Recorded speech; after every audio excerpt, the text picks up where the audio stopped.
Assalamualaikum warahmatullahi wabarakatuh. Jumpa lagi di channel ini. Semoga Allah senantiasa merahmati kita semua. Sebelum kita melanjutkan, alangkah baiknya bagi saudara-saudaraku seiman yang dirahmati Allah untuk menekan tombol like, menuliskan komentar positif, dan mendukung channel ini dengan subscribe, agar tausiah ini terus mengalir dan menjangkau lebih banyak hati. Semoga setiap klik yang antum lakukan menjadi amal jariah yang tak terputus. Saudaraku, kita hidup di dunia yang semakin materialistis. Hari ini, banyak orang lebih percaya bahwa ketenangan hidup datang dari angka di rekening, bukan dari ketenangan hati. Tapi lihatlah kembali ke dalam sejarah Islam. Lihat ke wajah-wajah tua yang tak terkenal, namun wajah mereka bersinar karena amal.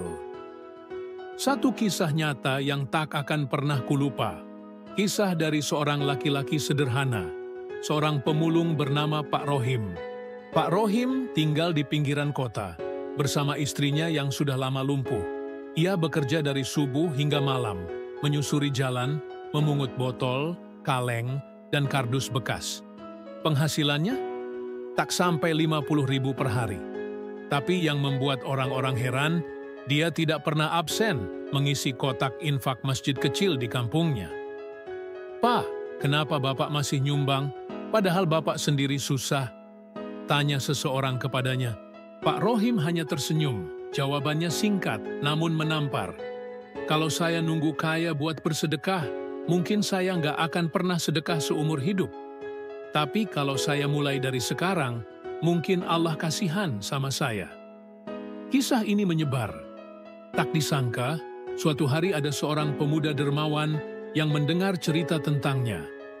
Tanpa banyak kata, pemuda ini mencari Pak Rohim dan memberinya gerobak baru, serta membuka lapak barang bekas kecil untuknya. Hari demi hari, usaha Pak Rohim berkembang. Ia bisa menyewa tempat lebih layak, lalu menggaji 2 orang pemulung lain agar bisa membantunya. Dari satu infak kecil, hidupnya berubah. Tapi yang paling membahagiakan bukan hartanya yang bertambah, melainkan ia mampu mengangkat derajat orang-orang senasib dengannya. Kita harus belajar dari kisah Pak Rohim. Beramal bukan soal mampu atau tidak, tapi soal mau atau tidak. Banyak orang yang punya, tapi tak punya keberanian untuk memberi. Sementara yang tak punya, justru punya kekuatan hati untuk berkorban. Karena hakikatnya, ketika kita memberi, kita sedang menolong diri sendiri, bukan hanya orang lain.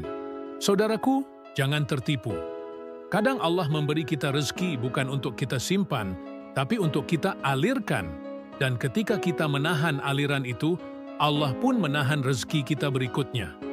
Tapi ketika kita menjadi jalan bagi orang lain mendapatkan bantuan, maka Allah akan menjadikan langit sebagai jalan kita mendapatkan pertolongan. Lihatlah para sahabat Nabi. Mereka bukan orang kaya di awalnya, tapi mereka memiliki cinta yang besar pada amal. Dalam perang Tabuk, ada seorang sahabat miskin yang tidak bisa menyumbang apapun. Ia hanya punya sepasang sendal usang dan baju yang ia pakai. Tapi ia datang kepada Nabi dengan wajah penuh harap.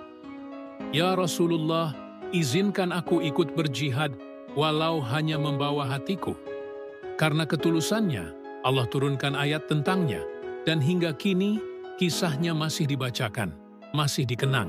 Apa yang membuat amalmu bernilai tinggi di sisi Allah?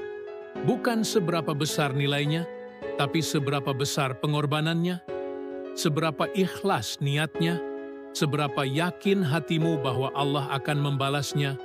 Bahkan Rasulullah bersabda, 1 dirham yang diberikan oleh orang miskin bisa lebih mulia dari 100 dinar yang dikeluarkan orang kaya. Mengapa? Karena orang miskin itu memberi dari kekurangan. Ia memberi sambil menahan lapar. Ia memberi sambil menggigil. Tapi karena imannya kuat, ia yakin Allah akan cukupkan dia. Coba kita lihat orang tua kita di kampung. Mereka kadang hidup sederhana. Tapi lihat betapa mereka ringan memberi. Ada tamu datang, walau hanya punya 1 gelas teh, tetap mereka suguhkan. Itu bukan sekedar budaya. Itu cerminan hati yang ikhlas. Hati yang tahu bahwa rezeki bukan datang dari manusia, tapi dari Allah.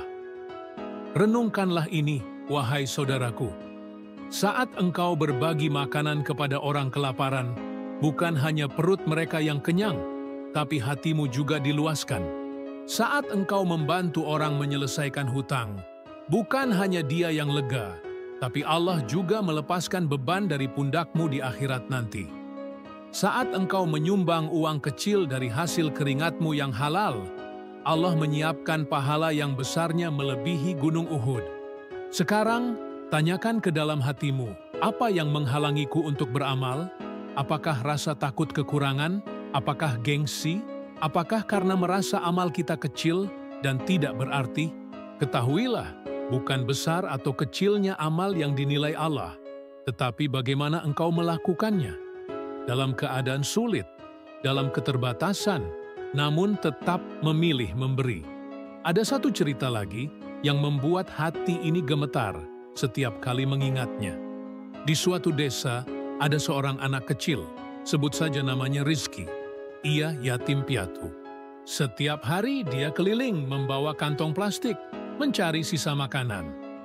Tapi setiap kali ia mendapat nasi sisa yang layak dimakan, ia selalu menyisihkan sedikit dan menyimpannya untuk seorang nenek yang lebih renta darinya. Ketika ditanya kenapa ia melakukannya, Rizki hanya menjawab, "Karena nenek itu sudah tua, aku masih kuat keliling." Anak kecil, tidak sekolah, tidak tahu apa itu ayat atau hadis, tapi hatinya sudah dipenuhi iman. Inilah arti iman yang sejati, beramal walau kita kekurangan. Saudaraku, jika kita menunggu menjadi orang kaya dulu untuk memberi, kita mungkin tak pernah akan memberi seumur hidup kita. Karena syaitan akan selalu membisikkan, nanti saja masih banyak kebutuhan. Kamu juga butuh. Tapi Allah membisikkan yang berbeda. Barang siapa yang memberi karena Allah, maka aku akan cukupkan dia. Kuatkan hatimu. Jangan tunggu berkecukupan. Jangan tunggu kaya. Jangan tunggu waktu luang. Beramallah sekarang. Karena besok belum tentu kita masih hidup. Tapi amalmu yang ikhlas akan terus hidup. Menjadi cahaya di alam kuburmu, menjadi pelindung di padang mahsyar, menjadi jembatan menuju surga. Barang siapa menanam kebaikan, walau hanya 1, maka dia telah menanam benih surga. Jangan pernah remehkan 1 rupiah yang keluar dari tanganmu jika itu keluar karena cinta pada Allah. Dan jangan pernah takut miskin karena memberi, karena sesungguhnya kekayaan sejati adalah hati yang merasa cukup setelah memberi. Saudaraku, beramallah. Meski engkau merasa tak punya apa-apa. Karena saat engkau memberi dalam keterbatasan, Allah akan memberimu tanpa batas. Itulah tadi tausiah kita hari ini. Semoga apa yang telah disampaikan menjadi motivasi dan pengingat bagi kita semua untuk terus berbuat kebaikan, walau sekecil apapun itu. Jangan lupa untuk like, komen, dan subscribe channel ini, agar motivasi kebaikan ini terus menyebar dan menjadi amal jariyah kita bersama. Terima kasih telah menyimak sampai akhir. Wassalamualaikum warahmatullahi wabarakatuh.